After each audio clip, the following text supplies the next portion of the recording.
Hi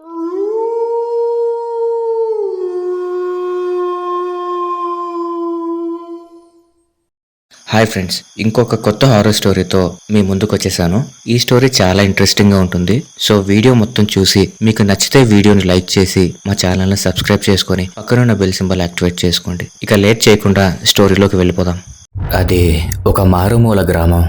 రాత్రి 8 గంటలైతే చాలు road మీద ఒక్క చీమ కూడా కనిపించదు. ఆ ఊరికి కరెంటు సౌకర్యం కూడా లేదు. రాత్రి 8 అయితే చాలు ఆ ఊరంతా కటిక చీకటిలో ఉండిపోతుంది. ఆ ఊర్లో జనం ఉదయాన్నే నిద్రలేచి బండల గనులకు వెళ్ళిపోతారు. బండల గనులు దూరంగా ఉండటంతో అందరూ త్వరగానే ట్రాక్టర్లో వెళ్ళిపోతారు. పనులు ముగించుకొని సాయంత్రం తిరిగి వస్తారు. కానీ బండల గనులలో ఎప్పుడే ప్రమాదం జరుగుతుందో ఎవ్వరికీ తెలీదు. ఆ గనుల్లో పనిచేసేటప్పుడు బండలు విరిగి ఒక్కోసారి అక్కడ పనిచేసే వాళ్ళ మీద పడి ఏదో ఒక గాయం చేసుకుని ఇంటికి తిరిగి వచ్చేవారు. ఒకరు చిన్న గాయంతో బయటపడితే మరొకరు పెద్ద గాయాలతో ఆసుపత్రి పాలయ్యేవాళ్ళు. గ్యారెంటీ లేని బ్రతుకులు వాళ్ళవి. కత్తి మీద సాము లాంటివి వాళ్ళ జీవితాలు.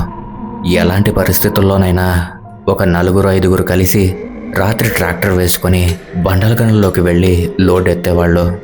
ఒకసారి రాత్రి కొంతమంది ట్రాక్టర్ వేసుకొని బండల గనుల్లోకి వెళ్ళి ట్రాక్టర్కి ఉన్న లైట్ వేసుకొని లోడు తీసుకొని ఊర్లోకి తిరిగి వచ్చారు. లోడ్ ఎత్తిన వాళ్ళు ఊరిలో దిగిపోయారు. ఇక ఆ ట్రాక్టర్ డ్రైవరు బండల లోడ్ ఉన్న ట్రాక్టర్ని వేసుకొని వేరే ఊరిలో ఉన్న బండల ఫ్యాక్టరీ దగ్గరికి అన్లోడ్ చేయడానికి వెళ్తూ ఉన్నాడు. కటిక చీకటి ఊరిని దాటి వెళ్తూ ఉన్నాడు.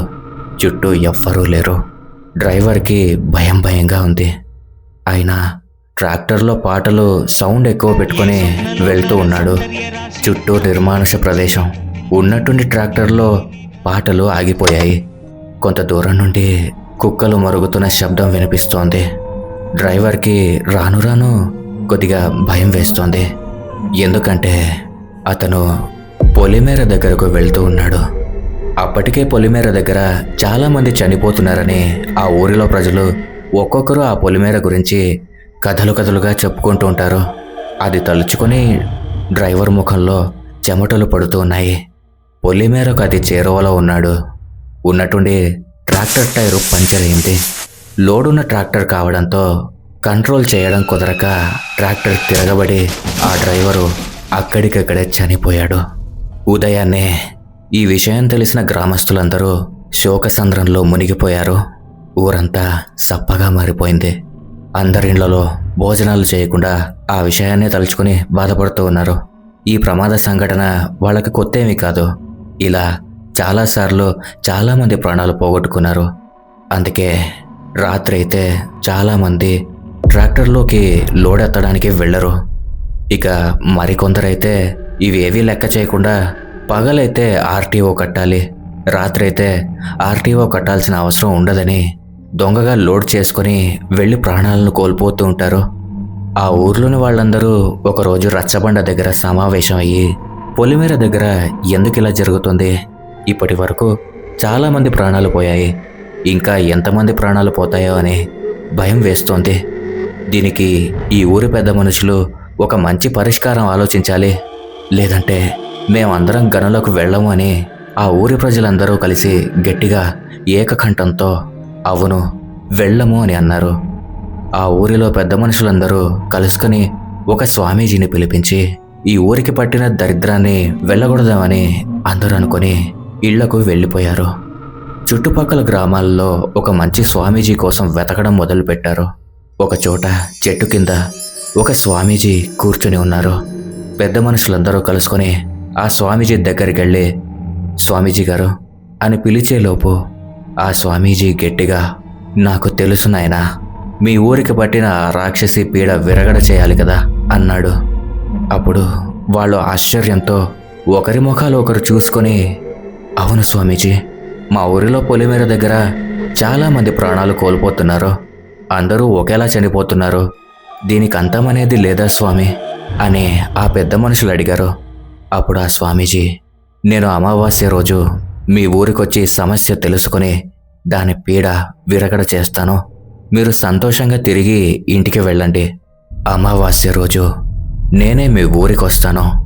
ఆ రోజు ఎవరూ ట్రాక్టర్ లోడ్కి వెళ్ళొద్దు అని చెప్పండి, గుర్తుపెట్టుకోండి అని చెప్పి ఆ స్వామీజీ వారిని వారిండ్లకు పంపించాడు. ఆ పెద్ద మనుషులు తమ ఊరికి ఇక మంచి రోజులు వస్తాయని సంతోషంగా వెళ్ళిపోయారు. ఆ రోజు అమావాస్య ఆదివారం కావడంతో అందరూ ఆ ఊరి పెద్ద మనుషులు చెప్పిన విధంగా ఇంటి దగ్గరే ఉన్నారు. సాయంత్రం 6:30 అవుతోంది. పెద్ద మనుషులు స్వామీజీ కోసం ఎదురు చూస్తూ ఉన్నారు.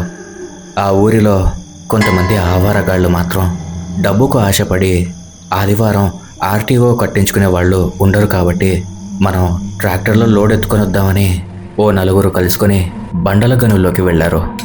బండలు లోడ్ చేసుకొని ఊర్లోకి వచ్చారు.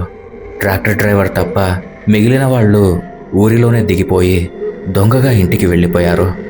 ఆ ట్రాక్టర్ డ్రైవర్ అక్కడే 10 నిమిషాలు విశ్రాంతి తీసుకొని కొద్దిసేపటి తర్వాత బండలలోడున్న ట్రాక్టర్ని వేసుకొని ముందుకు స్టార్ట్ అయ్యాడు. ఊరిని దాటి వెళ్తూ ఉన్నాడు. ఆ ఊరి పెద్ద మనుషులకు కొంతమంది ద్వారా ఇలా గనుల్లోకి వెళ్ళి లోడ్ ఎత్తుకొని ఊరిని దాటి వెళ్తున్నాడని తెలుసుకొని వాళ్ళు ఆ ట్రాక్టర్ని ఆపడానికి ఎవరికి దొరికిన బళ్లలో వాళ్ళు వెళుతూ ఉన్నారు. కొంతమంది బైక్లలో, కొంతమంది జీపులలో వెళ్తున్నారు. ఆ ట్రాక్టర్ పొలిమేర వైపుకి సమీపంగా వెళ్తోంది. ఆ ట్రాక్టర్ డ్రైవర్కి ఎక్కడో ఏదో జరుగుతోంది అనే చిన్న సందేహం వచ్చింది. అతని గుండెల్లో రైళ్లు పరిగెడుతున్నాయి. అతని మొహం మీద చెమటలు పడుతున్నాయి. ఆ రోజు అమావాస్య అవడంతో చుట్టూ చీకటి అంతరించుకుని ఉంది. చుట్టూ చూశాడు. అరణ్య ప్రాంతం అవడంతో చెట్లు గాలికి కదులుతున్నాయి. ఎటు చూసినా నిశ్శబ్దం ఆవరించి ఉంది. పొలిమేర దగ్గరకు రాబోతున్నాడు. అతనిలో భయం ఇంకా ఎక్కువైంది. మరోపక్క ఈ ట్రాక్టర్ని ఆపడానికి ఊర్లో వాళ్ళు వస్తూ ఉన్నారు. ఆ ట్రాక్టర్ డ్రైవరు ముందుకు వెళ్తూ ఉన్నాడు. పొలిమేరకు 1 నిమిషం దూరంలో ఉన్నాడు. అప్పుడే ఉన్నట్టుండి పెద్ద శబ్దం. ట్రాక్టర్ వెనకాల చక్రం పగిలిపోయింది. ఆ ట్రాక్టర్ డ్రైవర్ చలాకీగా ట్రాక్టర్లో నుంచి దూకేశాడు. అది కొంచెం ముందుకెళ్ళి తిరగబడింది.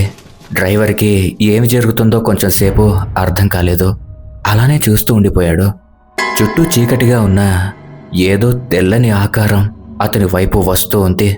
మొదట్లో మసకమసగ్గా ఉన్నా కూడా అది దగ్గరగా వచ్చే కొద్దీ ఎవరో ఆడమనిషి ఆకారంలో కనిపిస్తూ ఉంది. కళ్ళు 2 రుద్దుకొని చూశాడు. ఎదురుగా చాలా భయంకరంగా జుట్టు విరబోసుకొని పెద్దగా నవ్వుతూ ఒక ఆడ దెయ్యం.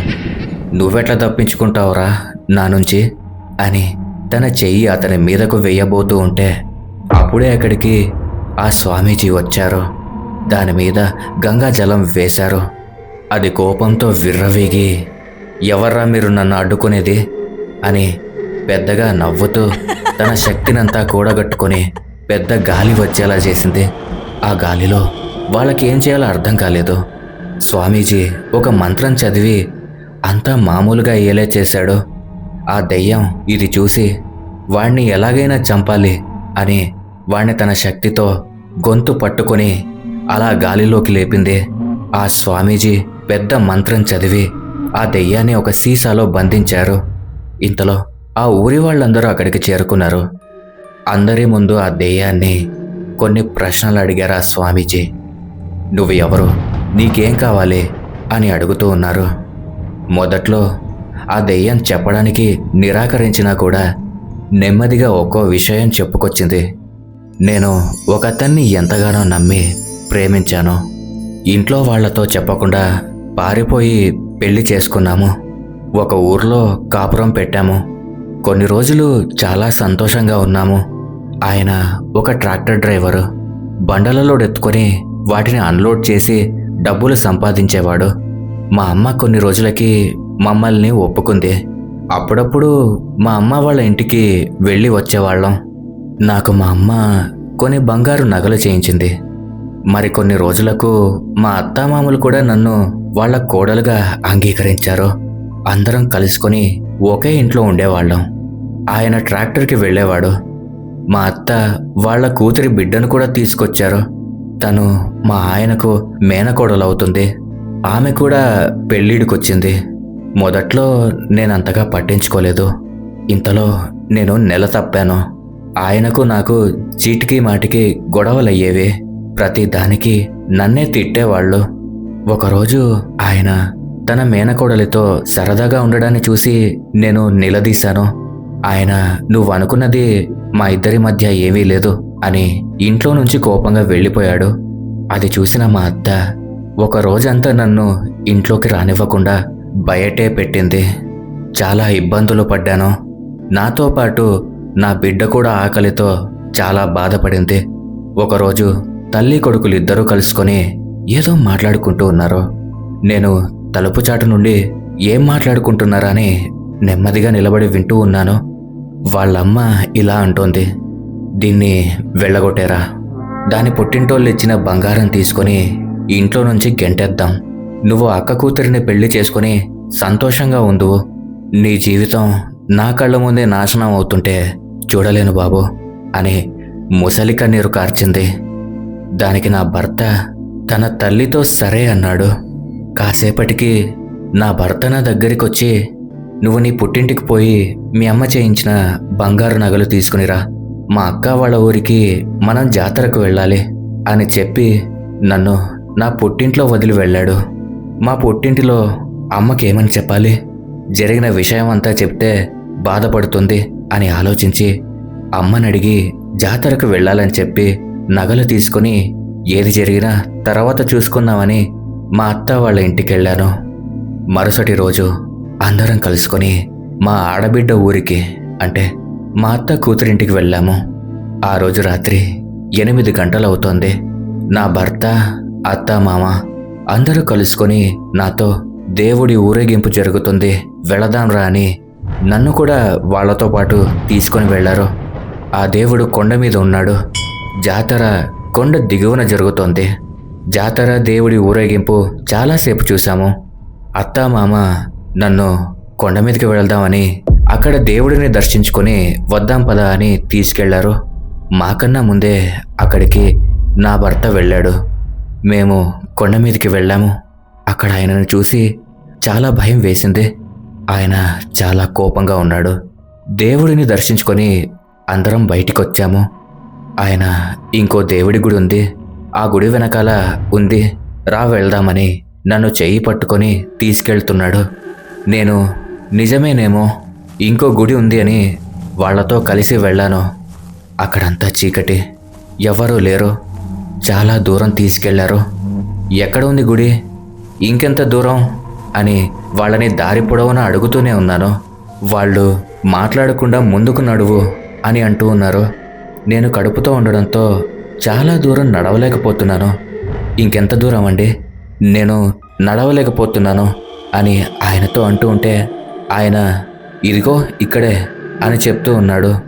ఒక చోట నన్ను ఆపి వెనకాల నుండి టవల్తో నా మొహాన్ని కప్పి గొంతుకు తాడు బిగించి అతి దారుణంగా నాకు ఊపిరి ఆడకుండా నన్ను చంపేశారు. నాతో పాటు నా బిడ్డను కూడా కడుపులో ఉండగానే చంపేశారు. ఆ తర్వాత నన్ను ఎవరూ గుర్తుపట్టకూడదని నా భర్త మాకన్నా ముందు తనతో పాటు తెచ్చిన పెట్రోల్ పోసి నన్ను తగలబెట్టారు. 4 రోజుల తర్వాత ఎవరో అక్కడ కుళ్ళిన మృతదేహం చూసి పోలీసులకు చెప్పడంతో పోలీసులు ఇంట్రాగేషన్ చేసి వివరాలు తెలుసుకొని మా అమ్మకి చెప్పారు. ఈ విషయం తెలుసుకొని మా అమ్మ చాలా బాధపడింది. నా భర్త కొన్ని రోజులు జైల్లో ఉండి బయటకొచ్చి తన మేనకోడలిని పెళ్లి చేసుకున్నాడు. సంతోషంగా ఉన్నాడు. అందుకే నాకు ఈ ట్రాక్టర్ డ్రైవర్ల మీద కోపాన్ని తట్టుకోలేక వాళ్ళని చంపేస్తూ ఉన్నాను అని ఆ స్వామీజీతో చెప్పింది. ఈ విషయం విన్న ఆ ఊరి ప్రజలు కూడా చాలా బాధపడ్డారు. ఒక నిండు గర్భిణిని చంపిన వాడిని ఊరికే వదలము, నీ భర్తను, అత్తమామలను పోలీసులకు అప్పజెప్పి తగిన జైలు శిక్ష పడేలా చేస్తాం, నీ ఆత్మను శాంతింపజేస్తామని ఆ సీసాలో ఉన్న దెయ్యంతో ఆ ఊరి ప్రజలు నమ్మకంగా అనడంతో అప్పుడు ఆ దెయ్యం వెళ్ళిపోయింది. అప్పటి నుండి ఆ ఊరి ప్రజలు సంతోషంగా ఉన్నారు. ఈ కథలో ఆడపిల్ల విషయం నిజంగానే జరిగింది. ఇక్కడ దెయ్యాన్ని చూపించడానికి ఒక కథ కావాలి అని ఇంతవరకు మీకు ఆ ఆడపిల్ల కథ చెప్పాను. వాడు ఆ ఊరు వదిలి వాళ్ళ అక్క ఊరిలో వాళ్ళ అక్క కూతురిని పెళ్లి చేసుకొని సంతోషంగా ఉన్నాడు. ఇక్కడ ఈ ఆడపిల్ల వాణ్ణి నమ్మి తన ప్రాణాలనే కోల్పోయింది. ఇప్పటికీ ఎవ్వరికీ న్యాయం జరగలేదు. అప్పుడప్పుడు ఈ విషయాలన్నీ గుర్తుకొస్తే మన చట్టాల మీద కూడా కోపం వస్తుంది, నమ్మకం కూడా పోతుంది. ఓకే ఫ్రెండ్స్, ఈ స్టోరీ కనుక మీకు నచ్చినట్లయితే ఖచ్చితంగా ఈ వీడియోని ఒక లైక్ చేసి మీ అభిప్రాయాలను కామెంట్ చేసి మీ స్నేహితులు మరియు బంధువులతో షేర్ చేసుకోండి. అలాగే మా ఛానల్ని సబ్స్క్రైబ్ చేసుకొని పక్కనున్న బెల్ సింబల్ని యాక్టివేట్ చేసుకోండి. Thanks for watching.